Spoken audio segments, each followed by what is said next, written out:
ഈ ഗംഗാജലം എന്ന് പറഞ്ഞാൽ മോസ്റ്റ് പൊല്യൂട്ടഡ് വാട്ടറുള്ള ഒരു നദി എന്ന ഖ്യാതി പണ്ടേ ഉള്ളതാണ്. അതിപ്പോൾ ഒന്നും ഉള്ളതല്ല. കാലകാലങ്ങളായിട്ട് ഗംഗയിലാണ് ഏറ്റവും കൂടുതൽ ശവം ഒഴുകുന്നത്. ഏറ്റവും വൃത്തികെട്ട കണ്ടാമിനേറ്റഡ് നദി എന്ന് പറയുന്നത് ലോകത്തിലെ 1-ാം നമ്പറാണ് എന്താ പറയുക, ഗംഗ. അപ്പോൾ ഈ കഴിഞ്ഞിടയ്ക്ക് ഈ കുംഭമേള കഴിഞ്ഞപ്പോൾ വീണ്ടും ഗംഗാജലത്തെ പറ്റി കുറച്ച് പ്രശ്നങ്ങളൊക്കെ ഇങ്ങനെ എന്താ പറയണ്ടേ വരുക. എന്താണെന്ന് വെച്ചാൽ ഈ ബാക്ടീരിയ, അതും മനുഷ്യൻ്റെയും മൃഗത്തിൻ്റെയും മലത്തിൽ ഉള്ള ബാക്ടീരിയയുടെ അളവ് വളരെ കൂടുതലാണ്. അങ്ങനെ ഇതൊക്കെ കണ്ടിട്ടേ ഒന്ന് ആലോചിച്ചേക്ക്, ഇത് പോയി മുങ്ങുകയും അത് കുടിക്കുകയോ ചെയ്യുമെന്ന് ഈ പൊട്ടന്മാർ.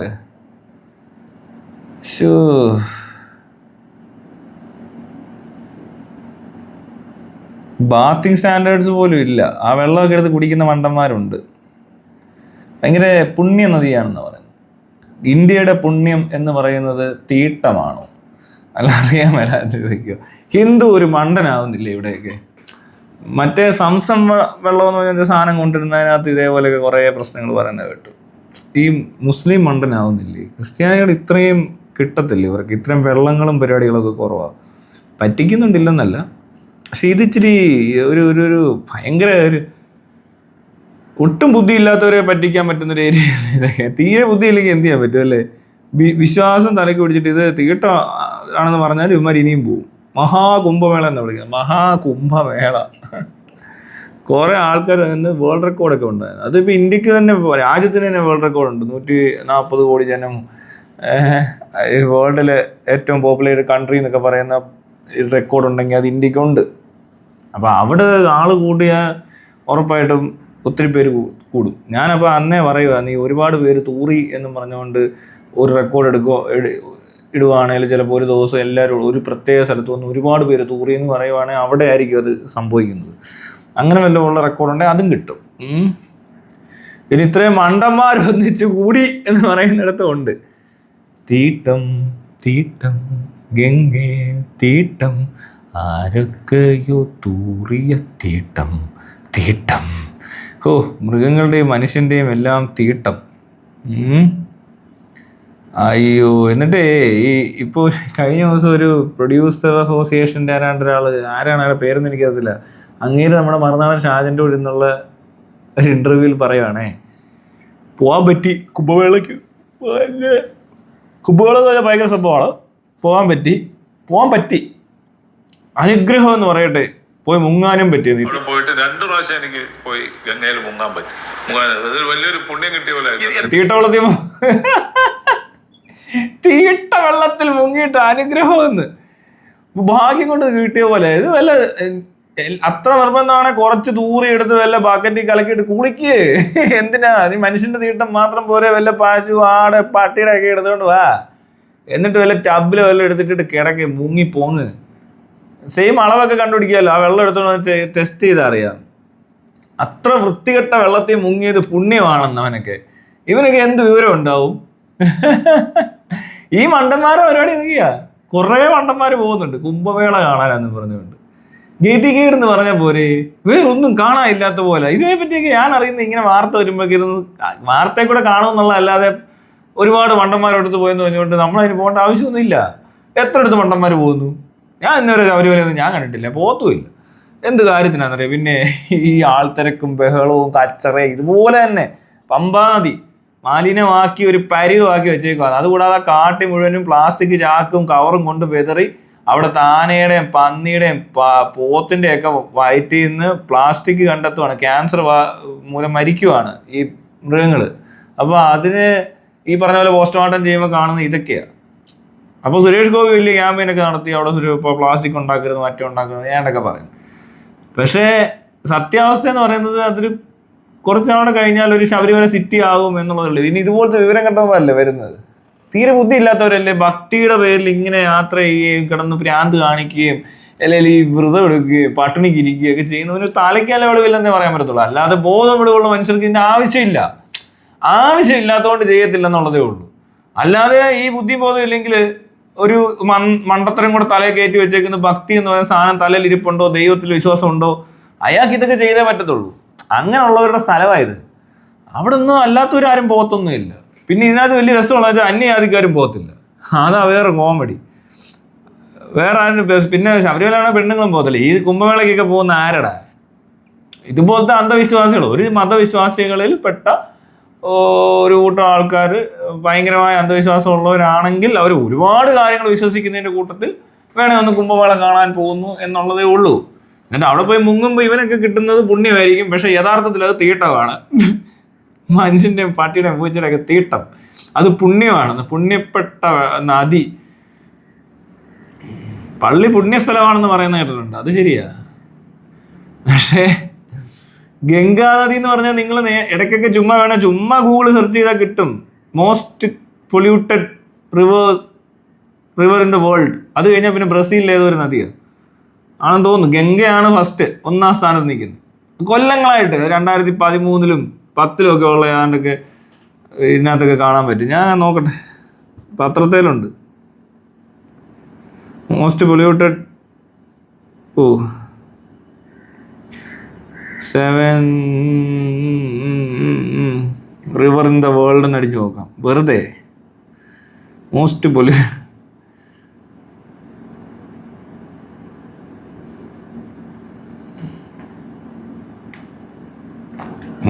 റിവർ എന്ന് മാത്രം അടിച്ചാൽ മതി. ഗാഞ്ചസ് അങ്ങനെ കേട്ടോ. പിന്നെ യമുന. അയ്യോ, രണ്ടാമത് യമുനയാണോ പൊല്യൂഷൻ വെച്ചിട്ട്? List of most polluted reverse. This list contains rivers of other streams that have been regarded അതുപോട്ടെ. ആഫ്രിക്ക അങ്ങനെയല്ല. Ganga is the most polluted river. Yes, the Ganges River is one of the most polluted rivers in the world, severely contaminated by human waste and industrial pollutants. Sewage, untreated sewage from cities, towns and villages along the Ganges banks is a major contributor to pollution. Industrial waste, agricultural runoff, excess water from farming, cremation, മറ്റേ ഭക്തി മൂത്തിട്ട് animal carcasses from animals are found in the river. The Ganges water quality has deteriorated to the point that some stretches are unfit for bathing. Some stretches have been negative impact on wildlife, including the Ganges River dolphin. The population has also had a negative impact on people's health. Pollution has also had negative impact. ഒരു രക്ഷയില്ല. യമുനയാണ്. Ganges and Yamuna rivers in India are highly polluted. യമുനയും വലിയ പണ്ടാറ നദിയാണ്. Asia. അങ്ങനെയല്ല കേട്ടോ. ഗംഗ ഇന്ത്യയിലാണെന്ന് തോന്നുന്നു ഏറ്റവും polluted. ഏഷ്യയിലെ the യാങ്സേ. Asia's longest river in which in wildlife, but it's also one of the world's most polluted waters. Here's how big Yangtze is. Citarum River, Indonesia. ഇത് ഇങ്ങനെ കിടക്കുക. 10 most polluted rivers in the world. First Ganga തന്നെയാണോ. പിന്നെ സിറ്റാറം river, yellow river second പ്ലേസിൽ. എങ്ങനെ yellow river വരുന്നത്? ഗംഗ 2. അവിടെ എണ്ണം തെറ്റിക്കിടക്കോ ഇവരുടെ? ചൈനയിലാണോ യെല്ലോ? സാർണോ റിവർ യൂറോപ്പിലും അങ്ങനെ സംഭവിക്കുന്നുണ്ടോ? മലിനമാക്കുന്നുണ്ട്. എവിടെയും കാണുമല്ലോ ജലം മലിനമാകാൻ. അവിടുത്തെ പക്ഷെ കാരണങ്ങൾ വേറെ ആയിരിക്കാം. ഇവിടെ അങ്ങനെയല്ല. ഇവിടെ ഓവർ പോപ്പുലേഷൻ. ഈ നശിച്ചവന്മാർ പെറ്റ് കൂട്ടുന്നതല്ലാതെ കൊച്ചുങ്ങളെ പോലും മര്യാദയ്ക്ക് പഠിപ്പിക്കുന്നില്ല. അപ്പം എന്ത് ചെയ്യും?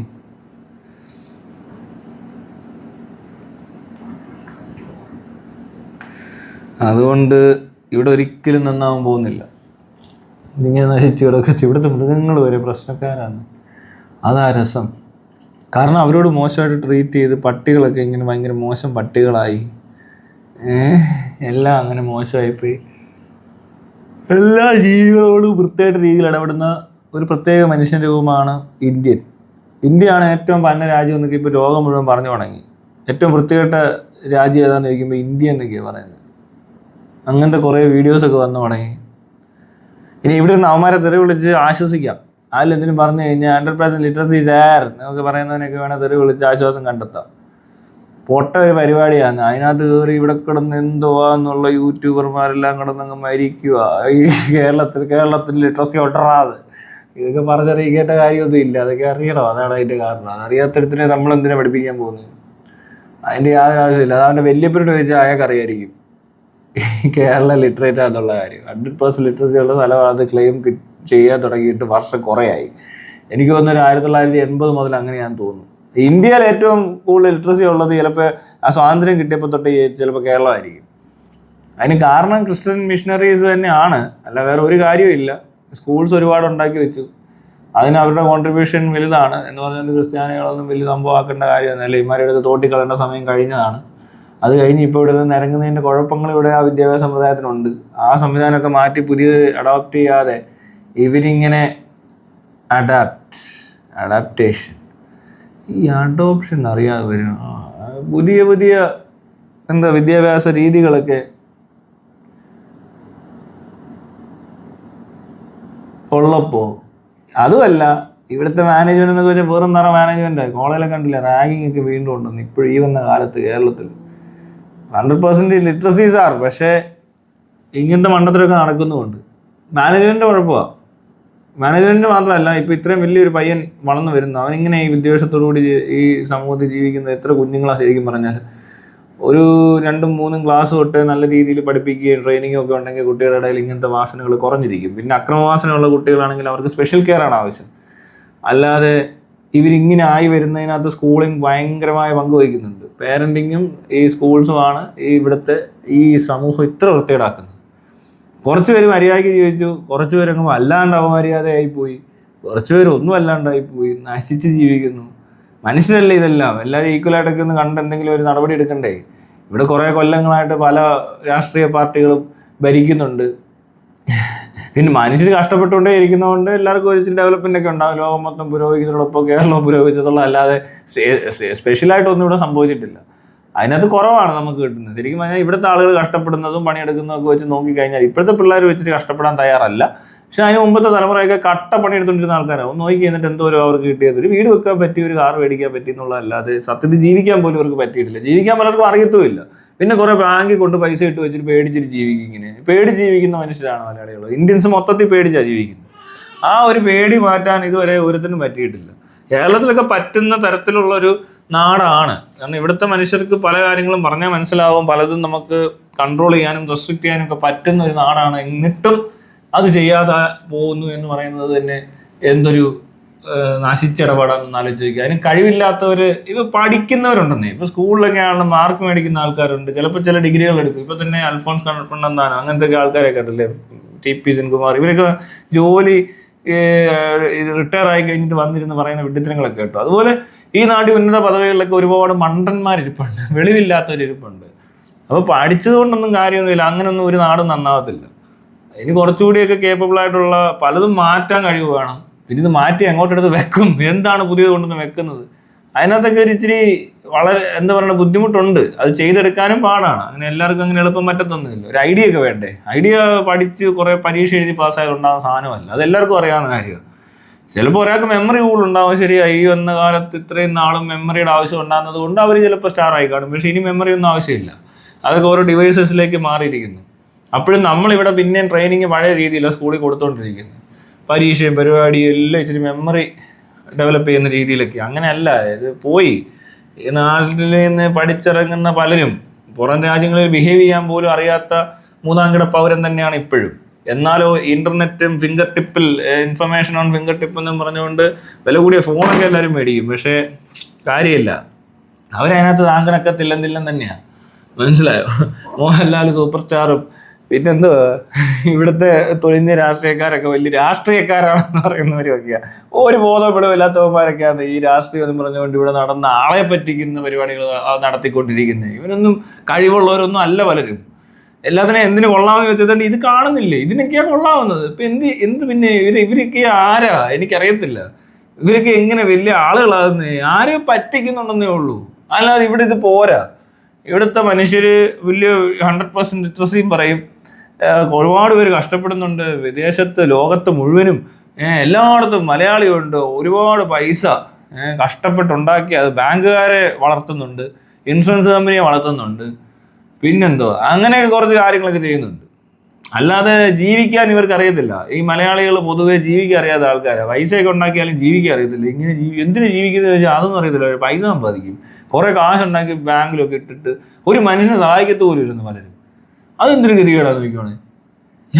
പിന്നെ ചാരിറ്റി വിത്ത് ക്ലാരിറ്റി എന്ന് പറയുന്ന നമ്മുടെ വെബ്സൈറ്റ് ഉണ്ട്, www.charityWithClarity.com എന്ന് പറഞ്ഞാൽ എൻ്റെ ആ വെബ്സൈറ്റ് കയറി നോക്കുക. ചാരിറ്റി തട്ടിപ്പിന് പൂർണ്ണമായിട്ടും ഒരു സൊല്യൂഷൻ കണ്ടെത്തി ട്രാൻസ്പെറൻ്റ് ആയിട്ട് ഫണ്ട് മാനേജ് ചെയ്യുന്ന ഒരു സിസ്റ്റം ഡെവലപ്പ് ചെയ്തിട്ടുണ്ട്. ഇത് തന്നെ ഗവൺമെൻറ്റിൽ നമുക്ക് ഇംപ്ലിമെൻറ്റ് ചെയ്യാൻ പറ്റും. ഏത് സ്ഥാപനത്തിനെയും ട്രാൻസ്പെറൻ്റ് ആക്കാൻ പറ്റും. അതൊന്നും ആരും അങ്ങനെ പ്രോത്സാഹിപ്പിക്കുന്നതായിട്ട് ഞാൻ കണ്ടില്ല. ആരെയും പ്രോത്സാഹനമൊന്നും വേണ്ട, അത് അങ്ങനെ പ്രോത്സാഹിപ്പിച്ചിട്ട് കാര്യമില്ലല്ലോ. ഇതൊക്കെ മനസ്സിലാക്കണമെന്ന് ഞാൻ പറയുന്നുള്ളൂ. അല്ലാതെ എൻ്റെ വായിക്കാത്തോട്ടുകൊണ്ടൊന്നും തരുകയും വേണ്ട, എൻ്റെ ഇതൊന്നും എടുക്കുകയും വേണ്ട. ഇവിടെ ഉള്ളവരുടെ വിചാരം ഞാൻ ഇതൊക്കെ ആയിട്ട് ചെയ്ത് കഴിഞ്ഞുകൊണ്ട് ഞാനങ്ങ് രക്ഷപ്പെടും, ഞാൻ കോടീശ്വരനാവുമെന്നൊക്കെയാണ് വിചാരിക്കുന്നത്. അങ്ങനെയൊന്നും സംഭവിക്കത്തേ ഇല്ല. അങ്ങനെ സിസ്റ്റം ഡെവലപ്പ് ചെയ്തിട്ടില്ല. അത് അങ്ങനത്തെ സിസ്റ്റം അല്ല അത്. അതിനകത്ത് അതിൻ്റെതായ ഗുണങ്ങളുണ്ട്, അതിന് ദോഷങ്ങൾ കുറച്ച് മാക്സിമം ട്രാൻസ്പെറൻ്റ് ആയിട്ട് എന്ത് കാര്യവും അവതരിപ്പിച്ച് നല്ല രീതിയിൽ ഫണ്ട് മാനേജ് ചെയ്ത് കൊണ്ടുപോകുന്ന ഒരു ചാരിറ്റബിൾ ട്രസ്റ്റിൻ്റെ ഏറ്റവും നല്ല മാതൃകാപരമായ ഒരു മോഡൽ അവതരിപ്പിക്കുമ്പോൾ അതിനെ കണ്ടില്ലെന്ന് നടിക്കുന്നവരാണ് മുഴുവൻ ആൾക്കാരും. ഇവിടെ എന്തോ മൈരെന്ന് പറഞ്ഞപ്പോൾ മീഡിയക്കാർ മൊത്തം ചെകുത്താന്ന് പറഞ്ഞുകൊണ്ടിരുന്നത്. ഞാനൊരു 4 വർഷമോ 5 വർഷമോ വേണ്ട ഇതും പറഞ്ഞുകൊണ്ടിരിക്കുന്നത്. ഞാനത് പ്രവർത്തിപ്പിച്ച് കാണിക്കുകയും ചെയ്തു. ആരും നമ്മളോട് ചോദിക്കത്തില്ല. ആരെങ്കിലും വന്ന് ഇതിനെപ്പറ്റി സംസാരിക്കുന്ന എവിടെയെങ്കിലും കണ്ടിട്ടുണ്ടോ? എത്ര തർക്കങ്ങളും ചർച്ചകളൊക്കെ പലയിടത്തും നടന്നു ചാരിറ്റി തട്ടിപ്പിനെ പറ്റി. എന്താ ഈ ഡിസ്കഷനിലൊന്നും ഈ പേര് വരാത്തെ? ഇന്ത്യയിലൊന്നും ആദ്യമായിട്ടല്ലേ ഒരു transparent fund management system introduce ചെയ്തേക്കുന്നത്? അതിനെപ്പറ്റി എന്തുകൊണ്ടായിരിക്കും ആരും സംസാരിക്കത്തില്ല. ഓരോരുത്തർ നമ്മളെ അതിന് വിളിക്കത്തില്ല, എന്താണെന്ന് ചോദിക്കത്തില്ല. എൻ്റെ വീഡിയോയിലൂടെ ഞാൻ പറയുന്നുണ്ട്, ഒരുപാട് പേർക്ക് സഹായം എത്തിച്ചിട്ടുണ്ട്, അതെല്ലാം നല്ല വൃത്തിക്ക് നടന്നിട്ടുണ്ട്, പ്രത്യേകിച്ച് കുഴപ്പമൊന്നും ഉണ്ടായിട്ടില്ല. ഇതൊന്നും വേണ്ട. ആ വെബ്സൈറ്റ് കാണിച്ചുകൊണ്ട് എനിക്ക് കുറേ കാര്യങ്ങൾ പറയാൻ പറ്റും. അതൊന്നും ആരും വരത്തില്ല. മീഡിയക്കാരെന്ന് പറയുന്നവന്മാർ ഉടനെ എന്തോ ചെയ്യുന്നത്, മൈരെന്ന് പറഞ്ഞു പട്ടാളം പിടിക്കാൻ വരുവാന്ന്. എന്നെ എന്തിനാന്ന് ചോദിച്ചാൽ പറയുന്നത് മോഹൻലാൽ എന്നൊരു നടനുണ്ടെന്ന് ഇവിടെ. അയാളെ കൊണ്ടൊന്നും ഇങ്ങനെ പ്രയോജനമൊന്നുമില്ല. ആൾക്കാർക്ക് ഒരു പ്രയോജനം ഇല്ലാത്തൊരു വേസ്റ്റ് ജീവിതം ഇതൊക്കെ ഇമാരുടെയൊക്കെ. ഇനി സിനിമാടന്മാരൊക്കെ ഫോളോ ചെയ്യാൻ പോയി ഇത്രയൊക്കെ കിട്ടത്തുള്ളൂ. ഞാൻ പറഞ്ഞില്ല, എനിക്ക് ഇവനൊന്നും അത്ര വലിയ കാര്യമായിട്ട് തോന്നാത്തതിൻ്റെ കാരണം എന്ന് പറയുന്നത് ഇതൊക്കെയാണ്. ഇവരെന്ത് ചെയ്തെന്ന് ഈ പറയുന്നത്? അവൻ കുറെ കാശുണ്ടാക്കിയതിന് ഞാൻ എന്ത് ചെയ്യാനാ? ഞാൻ ഇതിന് കാശുണ്ടാക്കിയെന്ന് പറഞ്ഞു ഈ പോട്ടത്തിലൊക്കെ കാണിച്ചു വെച്ചതിന് ഇവിടെ നാട്ടിലുള്ള മണ്ടന്മാരെല്ലാം കൂടെ കൊണ്ടുവന്ന് കുറച്ച് കാശ് കൊടുത്തപ്പോൾ കുറേ പൈസയായിപ്പോയി. പിന്നെ ഈ മണ്ടന്മാരെ എന്റർടൈൻ ചെയ്തപ്പോൾ ഏതാണ്ട് സംഭവിച്ചു. അവനെ എനിക്കറിയത്തില്ല ഇവനൊക്കെ ആരാന്നത്. ഞാൻ ശ്രദ്ധിക്കാറുമില്ല ഇവനെയൊന്നും. മനസ്സിലായോ?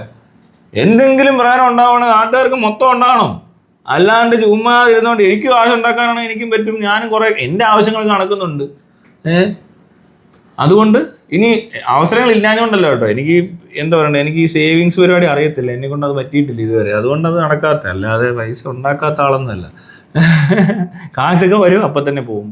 ഇങ്ങനെ കളിച്ചോണ്ടിരിക്കും. ഇങ്ങനെയൊക്കെ നടന്നു പോകുന്നു എന്നുള്ളതേ ഉള്ളൂ. അല്ലാതെ ഭയങ്കര ഇതൊന്നും ഉള്ള ആളൊന്നുമല്ല. പക്ഷെ എന്നാലും ഞാൻ ഈ പറഞ്ഞ പോലെ ഇത് ഇങ്ങനൊരു പരിപാടി ചെയ്യുമ്പോഴേ ഞാൻ വിചാരിച്ച് നാട്ടുകാരുടെ അടുത്ത് ഉപയോഗിക്കുമായിരിക്കും. ഇമാരെ കൊണ്ടൊന്നും കൊള്ളത്തൊന്നുമില്ല. ഞാൻ ഇത് കണ്ടോണ്ടിരിക്കുന്നവരും ആരും അതിനെപ്പറ്റി അങ്ങനെ ഈ കഴിഞ്ഞ ദിവസം കുറച്ചുപേർ വിളിച്ചിട്ട് ഇതേപോലത്തെ ഒരു ഐഡിയ അവർക്ക് ചെയ്താൽ കൊള്ളാമെന്നുണ്ടെന്ന് പറഞ്ഞ് സംസാരിക്കുകയൊക്കെ ചെയ്താണ്. അത് വളരെ നല്ലൊരു സംസാരമാണ്. ഇനി അവരും അങ്ങനെ ട്രാൻസ്പെറൻസി വന്നു കഴിഞ്ഞാൽ ഒരു ട്രസ്റ്റ് കൂടെ ആയി. അങ്ങനെ ഒരു 100 ട്രസ്റ്റ് ആയാൽ മതി. എൻ്റെ അടുത്തോട്ട് കൊണ്ടുവരണമെന്നില്ല. ഈ സാധനം 100 പേര് ചെയ്താൽ ഈ നാട് നന്നാവും എന്നുള്ള കാര്യത്തിൽ യാതൊരു സംശയം വേണ്ട. കാരണം ചാരിറ്റബിൾ ട്രസ്റ്റിൽ ഇത് നിൽക്കത്തില്ല, ഇത് അടുത്ത സ്റ്റേജിലോട്ട് പോകും.